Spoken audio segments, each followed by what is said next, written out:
Marcus opens a 401k. Julia opens a Roth IRA. They both contribute the same amount every month. They both think they made the smarter choice. And the difference between their retirement accounts 30 years from now is not what either of them expected. Let's run the real math. Let's make this completely fair. Marcus and Julia are both 30 years old. Same city, same job. They both earn $70,000 a year. They both decide to invest $500 a month toward retirement. Same amount, same starting point. The only difference is which account they put that money into. Marcus opens a traditional 401k through his employer. His $500 monthly contribution goes in pre-tax. Because he is in the 22% federal tax bracket, that $500 contribution only costs him $390 out of pocket. The government is essentially subsidizing $110 of his investment every single month. His employer matches 50% of his contribution, up to 3% of his salary. That means his employer adds $87.50 a month to his account automatically. Marcus is putting in $390 out of pocket and getting $587.50 working for him every month. His coworkers think he is brilliant. Julia opens a Roth IRA. Her $500 monthly contribution goes in after tax. She pays the full $500 out of pocket. No tax break today. No employer match because Roth IRAs are individual accounts. Employer matches go into the 401k regardless. Her coworkers think she is leaving free money on the table. She disagrees. She has a spreadsheet and a very long time horizon. On day one, Marcus has an employer match working in his favor and a tax break reducing his out-of-pocket cost. Julia has neither of those advantages today. She is paying more out of pocket for the same $500 contribution. It does not feel like Julia is winning, but the advantages she is building are invisible today and enormous tomorrow. Here is the fundamental difference that changes everything. With a 401k, you pay taxes later. With a Roth IRA, you pay taxes now. That single sentence is the entire debate. And whether paying taxes now or paying taxes later is better depends entirely on one thing. Whether your tax rate is higher today or higher in retirement. If your tax rate will be higher in retirement than it is today, pay taxes now. Roth IRA wins. If your tax rate will be lower in retirement than it is today, defer the taxes. 401k wins. The problem is nobody knows exactly what their tax rate will be in 30 years. And that uncertainty is exactly why this decision is so important to understand deeply. Let's look at the first 5 years. Marcus has contributed $500 a month but only paid $390 out of pocket after the tax benefit. His employer has added $87.50 a month in matching contributions. His total account value at roughly 7% average annual return over 5 years is approximately $43,000 to $47,000. He spent $23,400 out of pocket to get there. The rest came from the employer match and investment growth.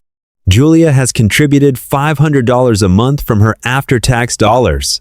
No employer match. Her total account value at the same 7% return over 5 years is approximately $35,000 to $38,000. She spent $30,000 out of pocket to get there. Marcus is clearly ahead at year 5. His employer match alone has added roughly $5,250 to his account. His tax savings have reduced his out-of-pocket cost by $6,600. On paper, the 401k is winning by a significant margin. Julia knows this. She is not worried yet. Because the real race does not start until retirement. By year 10, the employer match advantage has compounded significantly. Marcus's account is sitting at approximately $98,000 to $108,000. Julia's account is sitting at approximately $83,000 to $90,000. Marcus is still ahead. His employer match has been compounding for a decade, and the gap it created is real. But here is what is happening underneath the surface that most people never calculate. Every dollar in Marcus's 401k is pre-tax. It has never been taxed. When Marcus withdraws money in retirement, every single dollar he takes out will be taxed as ordinary income. If he withdraws $60,000 a year in retirement, he will pay income taxes on all of it. At current tax rates, that could be 22% federal plus state taxes. He could lose 25% to 30% of every withdrawal to taxes. Every dollar in Julia's Roth IRA has already been taxed. When Julia withdraws money in retirement, every single dollar comes out completely tax-free. No federal tax, no state tax, no tax on the growth, no tax on the dividends. 30 years of compound growth, completely untaxed on the way out. Let's run the retirement numbers. Marcus and Julia both retire at 65. They have both been contributing for 35 years. Marcus's 401k with $500 monthly contributions, employer match, and 7% average annual return over 35 years is sitting at approximately $980,000 to $1,050,000. That is just under or just over $1 million. It looks incredible. Julia's Roth IRA with $500 monthly contributions and 7% average annual return over 35 years is sitting at approximately $810,000 to $870,000. Smaller than Marcus's account, still a life-changing number. But smaller. At first glance, Marcus won. His account is roughly $170,000 larger than Julia's. His employer match and tax savings compounded into a real advantage. But here is where the story changes completely. Marcus needs to withdraw money to live. Every dollar he withdraws is taxed. If Marcus withdraws $60,000 per year and he is in the 22% federal tax bracket in retirement, he pays $13,200 in federal taxes alone. Add state income tax at even a modest 5%, and he is losing another $3,000 per year. His $60,000 withdrawal actually delivers roughly $43,000 to $45,000 in spendable income. Julia withdraws the same $60,000 from her Roth IRA. Zero federal tax, zero state tax in most states. Her $60,000 withdrawal delivers $60,000 in spendable income. To match Julia's $60,000 in spendable income, Marcus needs to withdraw roughly $80,000 to $83,000 from his 401k. That is $20,000 to $23,000 more in gross withdrawals just to end up with the same amount in his pocket. Now let's look at what their accounts look like after 20 years of retirement withdrawals. Marcus withdrawing $80,000 per year to net $60,000 in spendable income. Julia withdrawing $60,000 per year to net the same $60,000. Marcus's account depletes significantly faster than Julia's. Julia's Roth IRA, because she is withdrawing less, continues to compound on a larger remaining balance. By the time they are both 85, Julia's account has more money left despite starting smaller. And there is one more advantage Julia has that almost nobody talks about.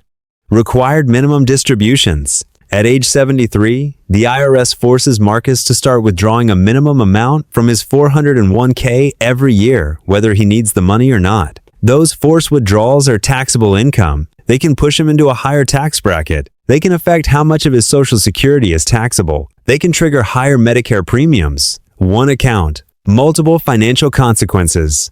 Julia's Roth IRA has no required minimum distributions, ever. She can leave that money untouched for as long as she lives if she wants to. She can pass it to her children completely tax-free. The Roth IRA is one of the most powerful wealth transfer tools in the entire tax code, and most people under 40 are not using it. So who actually wins? The answer depends on three things: your current tax rate versus your expected retirement tax rate. If you are early in your career earning $50,000 to $80,000 a year, your tax rate is relatively low right now. It will likely be higher in retirement when your investments have grown significantly. In this scenario, the Roth IRA wins. Pay taxes now at a low rate. Withdraw forever at 0 rate. If you are at peak earning years making $150,000 to $250,000, your tax rate is high right now. Deferring those taxes with a 401k saves you real money today.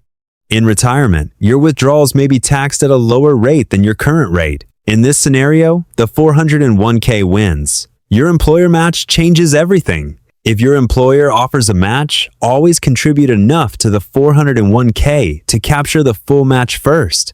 That is a 50% to 100% instant return on your money. Nothing in the Roth IRA can compete with free money. Capture the full match first, then decide where the rest goes. Tax diversification is the smartest play. The investors who retire with the most flexibility are not the ones who went all in on one account. They're the ones who have money in both a 401k and a Roth IRA, pre-tax dollars and after-tax dollars, taxable withdrawals and tax-free withdrawals. When tax rates change, and they will change, diversified investors can adjust. Single account investors cannot. Marcus and Julia both made smart decisions. Marcus captured free money through his employer match and reduced his tax bill today. Julia built a tax-free fortress that will protect her wealth for decades. Neither of them made a mistake, but only one of them fully understood what they were buying on the day they opened their account. The financial advice machine has been fighting about 401k versus Roth IRA for decades. Most of that debate misses the point. The question is not which account is better. The question is which account is better for your specific tax situation right now and what you expect in retirement. And the investor who answers that question correctly and then captures the employer match on top of it is the investor who retires with the most options. So the next time someone tells you the 401k is always better because of the employer match, or the Roth IRA is always better because of tax-free growth, ask them one question. What is your tax rate today compared to what you expect in retirement? Because that number is the only thing that determines who actually wins this debate. And the answer is different for every single person in this room.